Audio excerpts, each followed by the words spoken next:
The mountains don't care about weddings, but they sure know how to dress for one.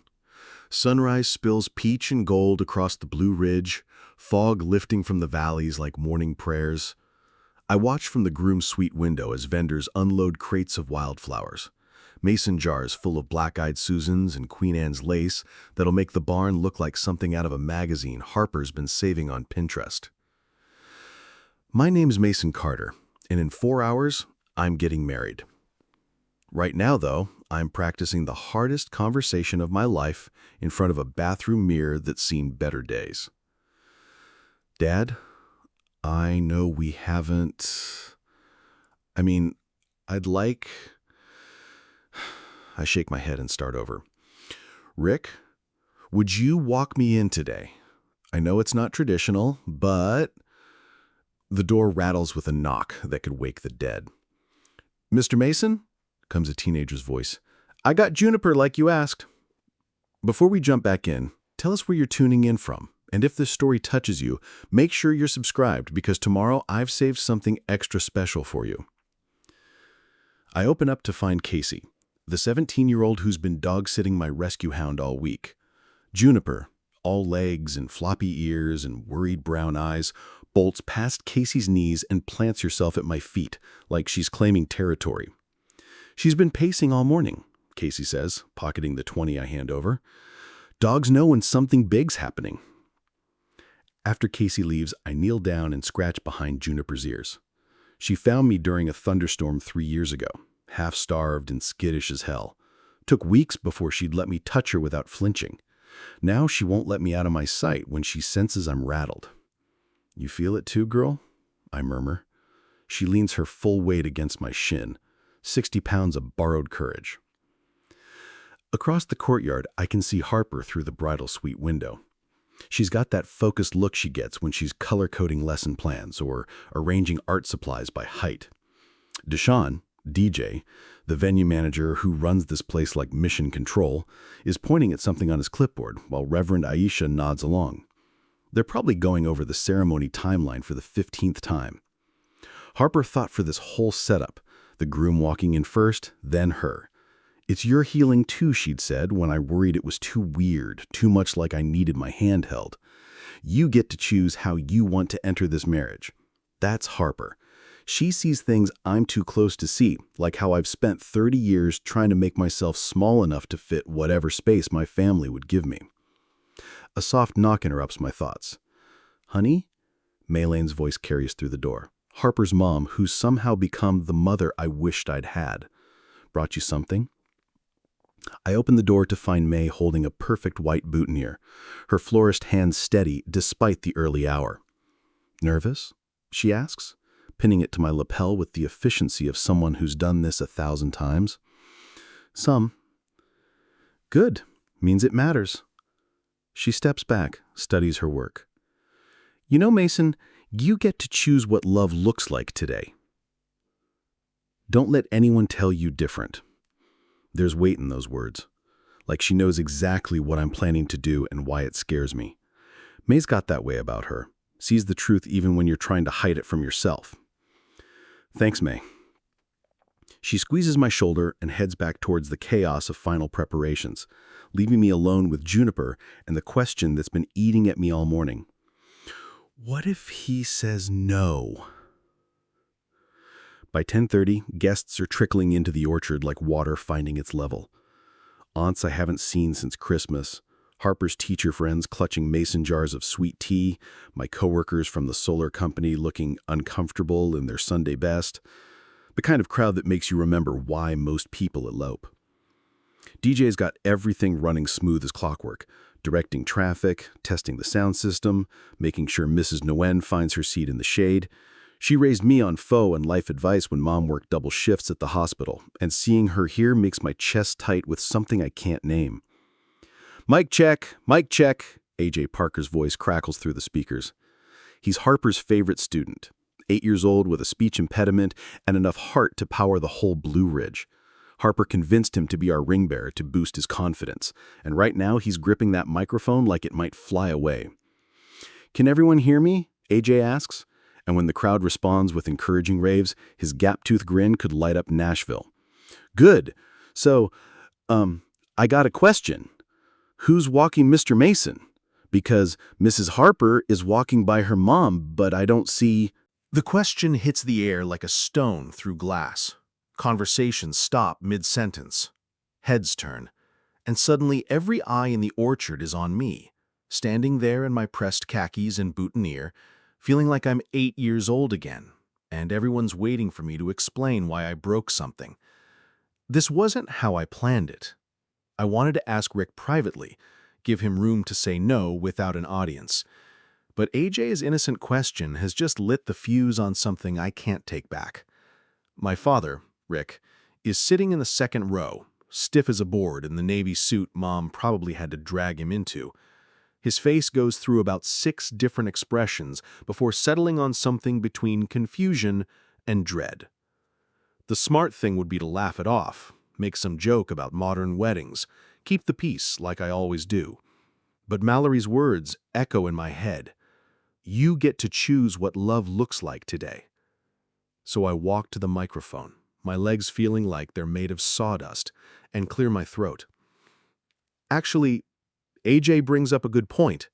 My voice sounds steadier than I feel. Dad, Rick, I was hoping you might walk with me today.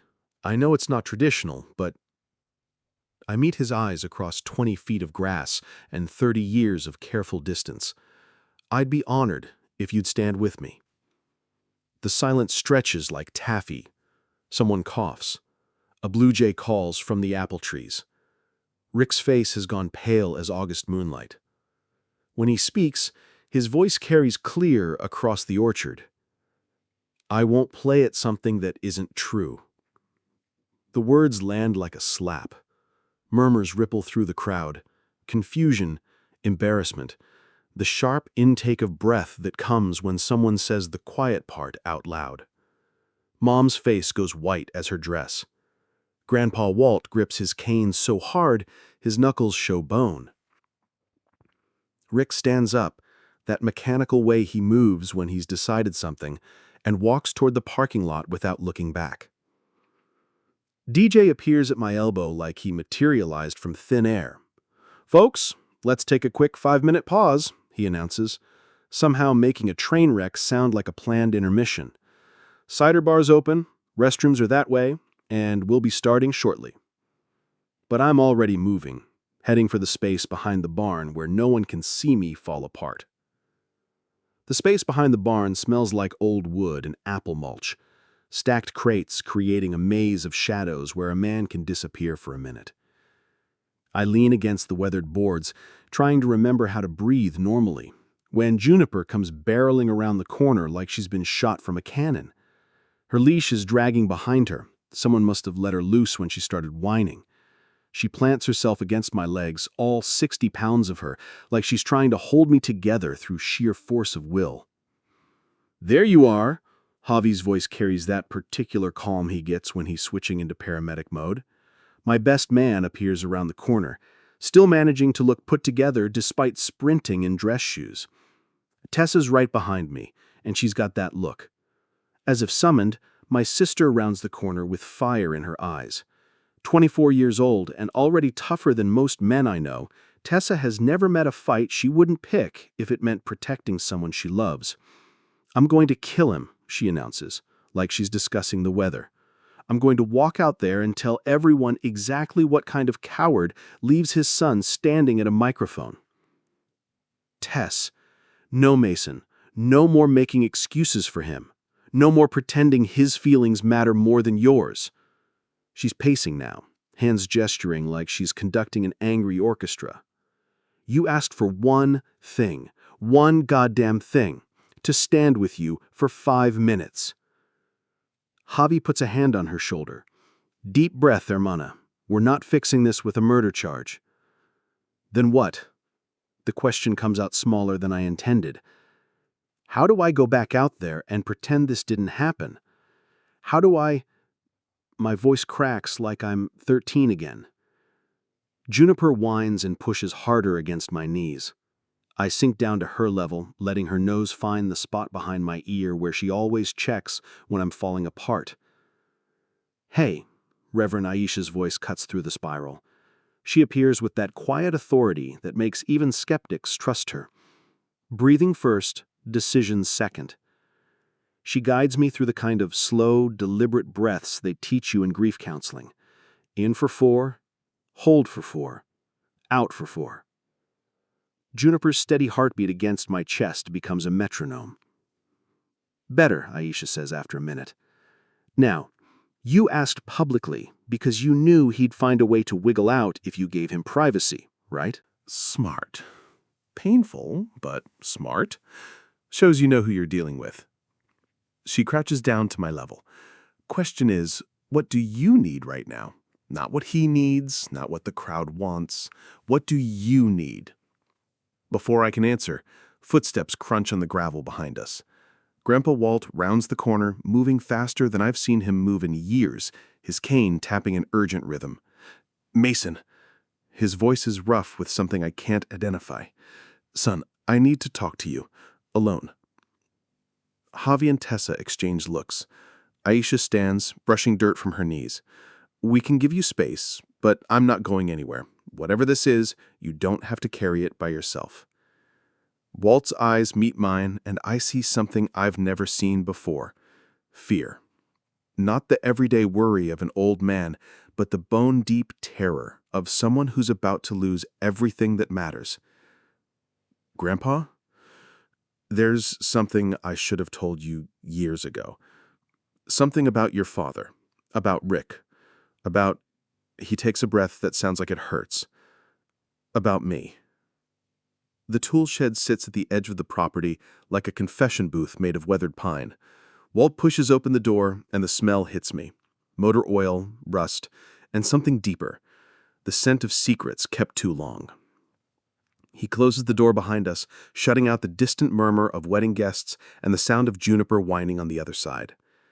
In the dim light filtering through a cobwebbed window, my grandfather looks older than his 78 years. Mason, I need you to sit down.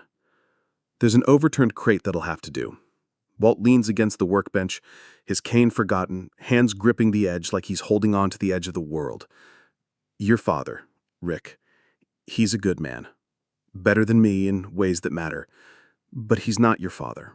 Not the way you think. The words hang in the air like dust motes, visible, but not quite real. What? I had an affair. Mason, 46 years old, married 23 years, and I threw it all away for 6 months of something that felt like being young again. His eyes meet mine, and I see 30 years of carried weight. Your grandmother, your real grandmother, she died before you were born. Cancer. I was drowning, and I made choices that hurt everyone. My mouth opens, but no sound comes. Juniper scratches at the door, a distant percussion. The woman, she was married too. When she told me she was pregnant, Walt runs a hand through his thinning hair. I begged Rick to help, begged him to claim you as his own, raise you as his son, save everyone from the scandal. You're telling me, the words feel like they're coming from someone else's mouth, you're telling me you're my father? Biologically, yes. The admission seems to cost him something vital. Rick's agreed because he loved his mama, your grandmother, on his side, and couldn't bear the thought of her knowing what I'd done. And Denise, she agreed because she saw a baby who needed love, and she had enough heart to love you anyway. I stand up so fast the crate tips over. Are you insane? You're telling me this now, on my wedding day? Because I watched that boy destroy you out there, and I couldn't stand it another second. Rick's been carrying my shame for 30 years, and it's poisoned him. Made him hard where he should have been soft, distant where he should have been close. And you've been paying the price. The shed feels like it's shrinking. 30 years of memories reshuffling themselves, every interaction with Rick suddenly making terrible sense. His discomfort at graduations, the way he'd go stiff when people said I looked like him, how he could never quite meet my eyes during father-son moments that should have mattered. Does Mom know? Denise is knowing from the beginning. It's been eating at her for decades, loving you like her own while living with a lie. The headaches, the anxiety. He shakes his head. We've all been paying for my choices. And Rick, how long has he? Since before you were born. I told him everything, showed him the pictures, begged him to understand. He said yes because he was 25 and didn't know what else to do. But resentment has a way of growing roots. I sink back onto the overturned crate, my legs suddenly unreliable. Everything I thought I knew about my family, about myself, crumbling like old newspaper. Why now, Grandpa? Why tell me this now? Because you deserve better than spending your wedding day wondering what's wrong with you. His voice is fierce now, protective. And because I'm 78 years old and I can't take this to my grave knowing I let you suffer from my cowardice. The barn's catering kitchen feels like neutral territory, stainless steel and industrial lighting that makes everyone look equally pale. DJ managed to clear it out in 5 minutes flat, stationing himself outside the door like a bouncer in a bow tie.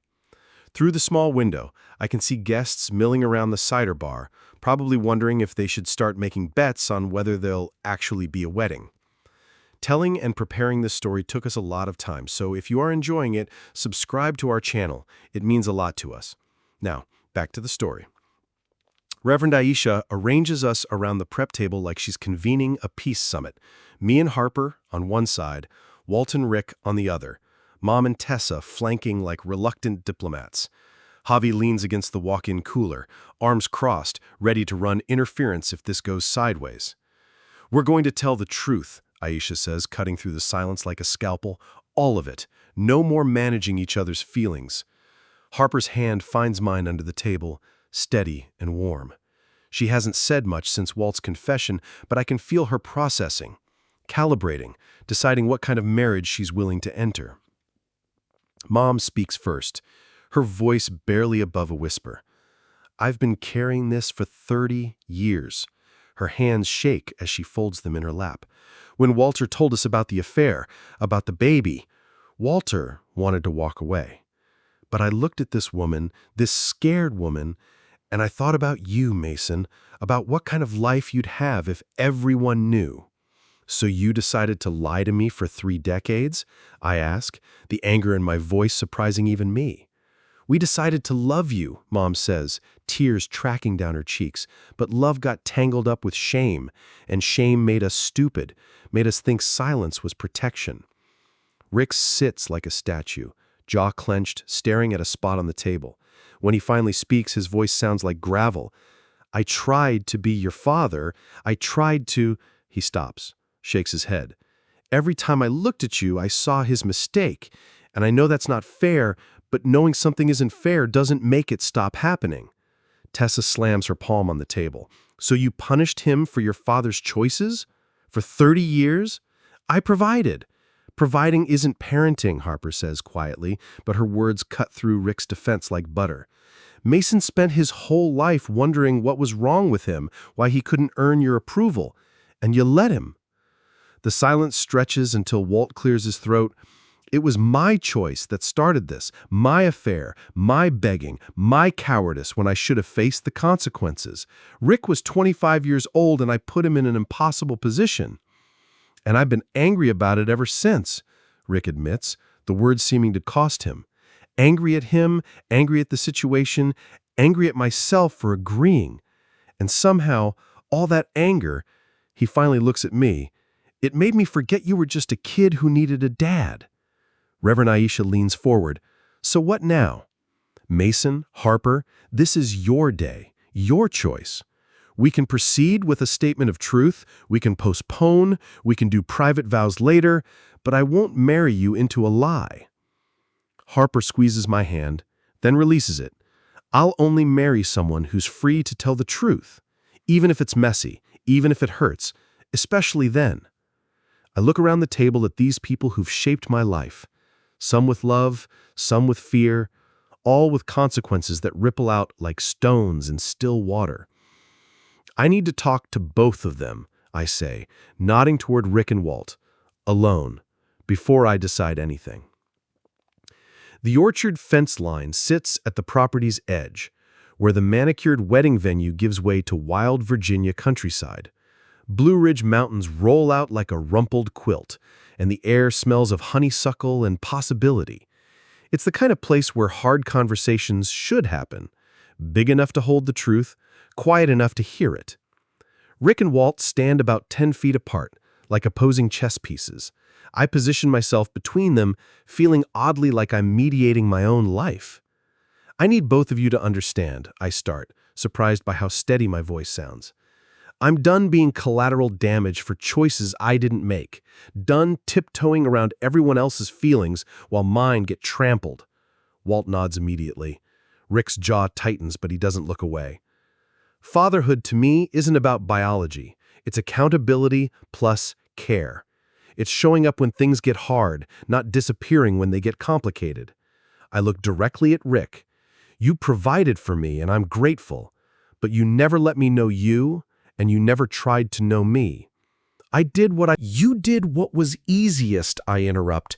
And Walt, you've been the soft place to land my whole life, but you built that safety on a lie. Both of you failed me in different ways. The mountains witness our silence for a long moment. A hawk circles overhead, probably wondering why 3 grown men are having a standoff in a field. But here's the thing, I continue.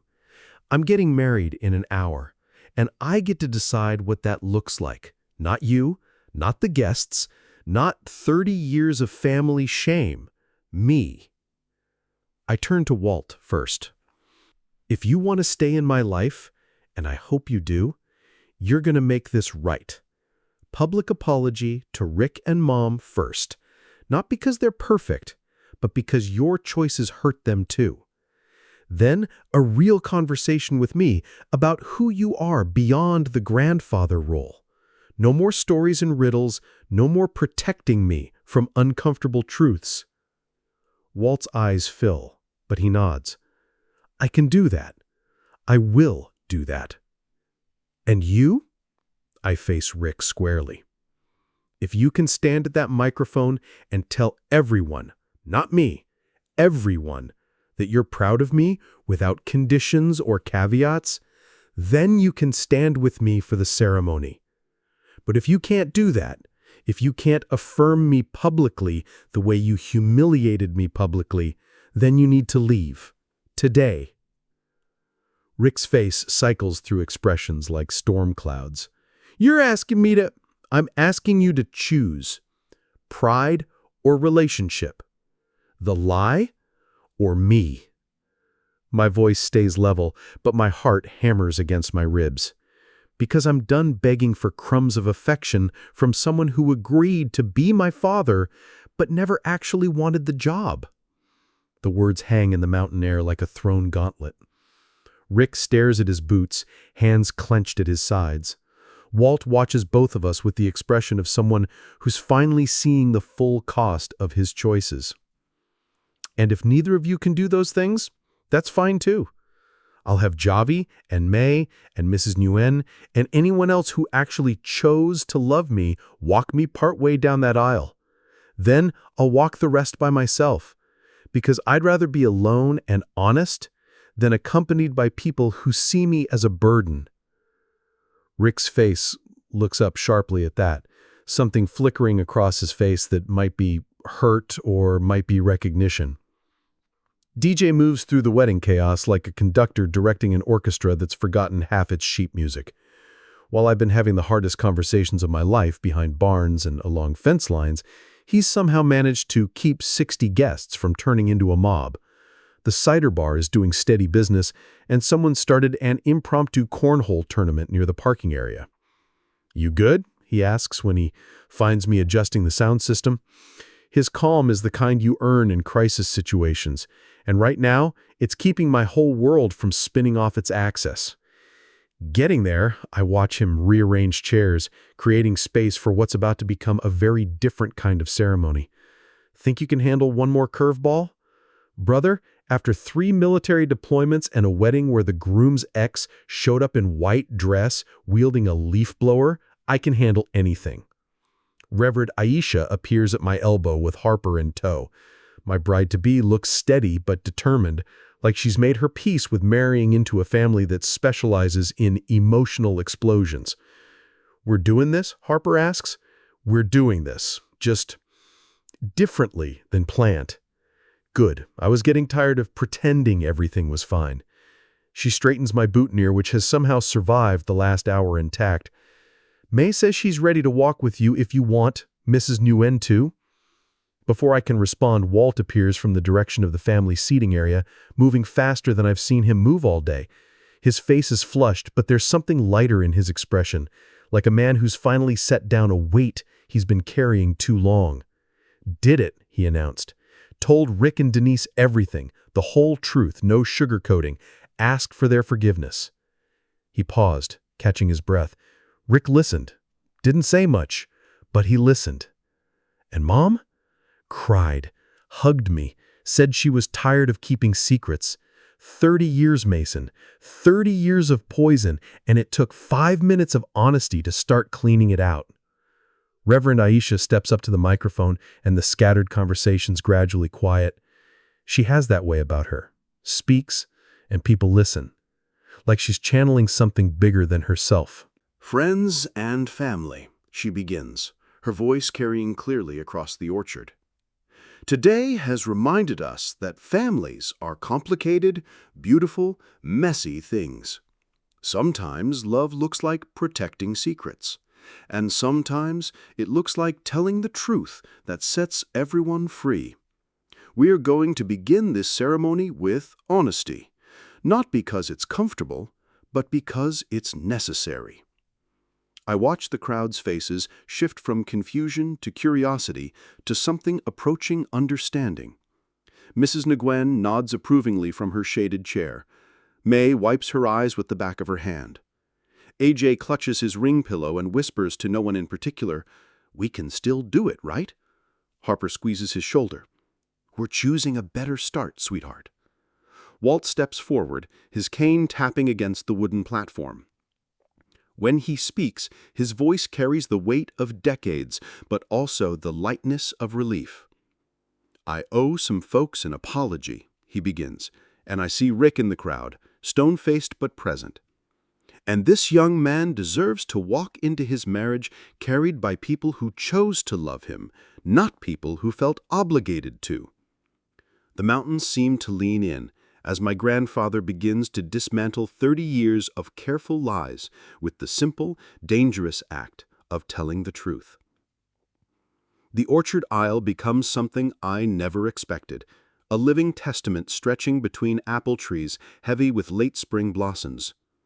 DJ has repositioned the chairs to create a wider path, and the afternoon light filters through leaves like stained glass windows made of green and gold. The music starts, not the traditional wedding march, but something gentler, more honest. A guitar melody that sounds like coming home after a long journey. Juniper sits at the front like a furry sentry, her leash held by AJ, who takes his job seriously enough to stand at perfect attention. I step onto the grass with Javi at my right, solid as a mountain, the kind of friend who shows up when buildings are burning and never asks for credit. His presence says everything that needs saying about chosen family. Halfway down the aisle, Mrs. Nguyen joins us, 67 years old and moving with the dignity of someone who raised half the neighborhood on homemade pho and unconditional love.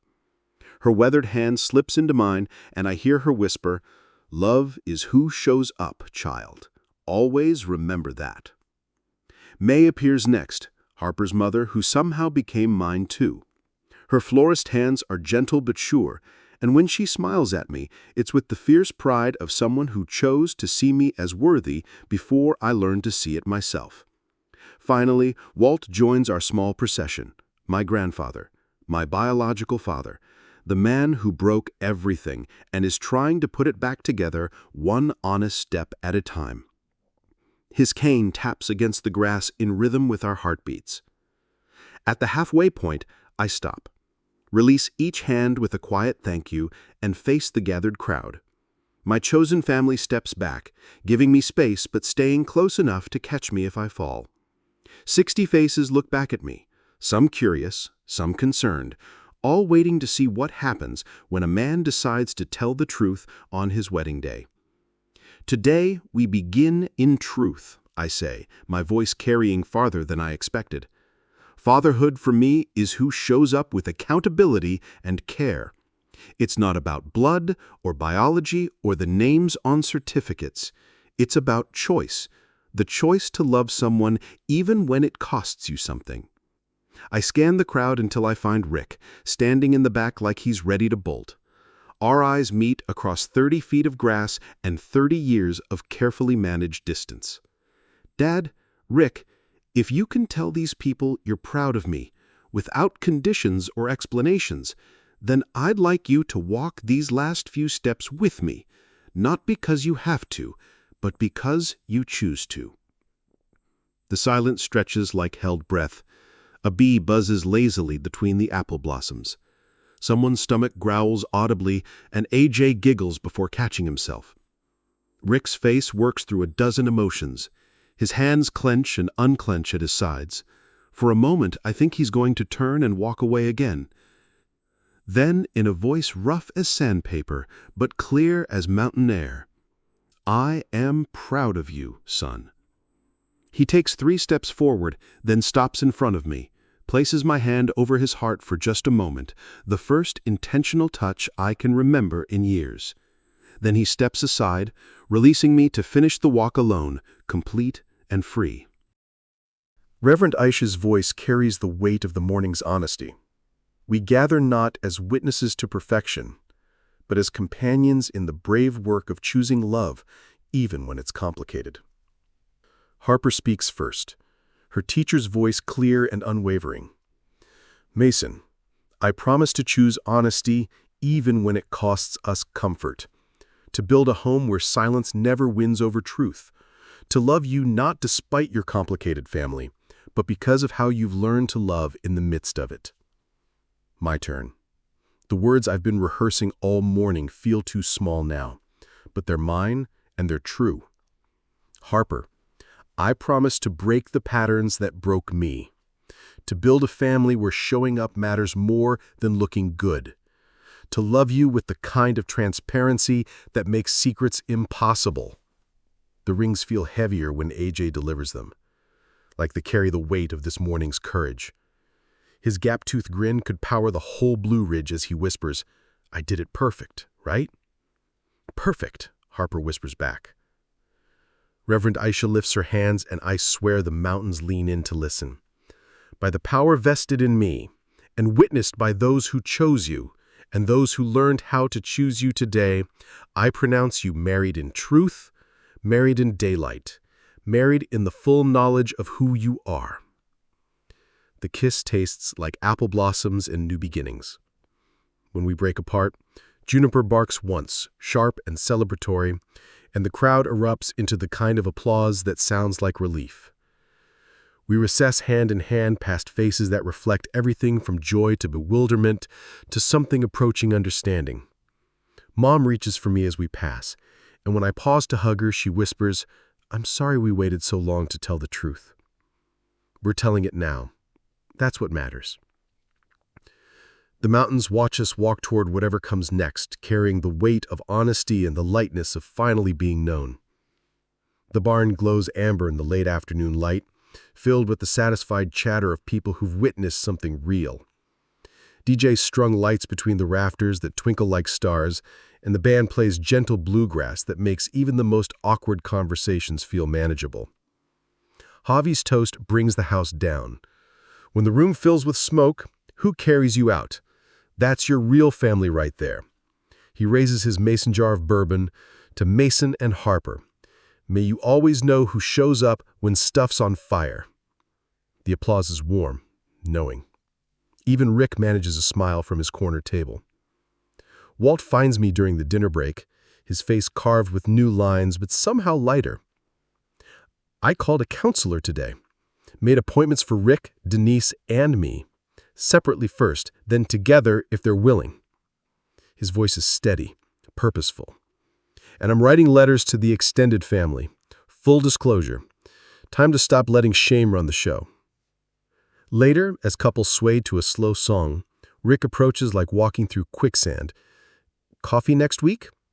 he asks, the words coming out rusty with disuse. Just to listen. No defending, no explaining, just listening. Tuesday morning, 7:30 a.m., May's Diner on Route 29. I don't hesitate.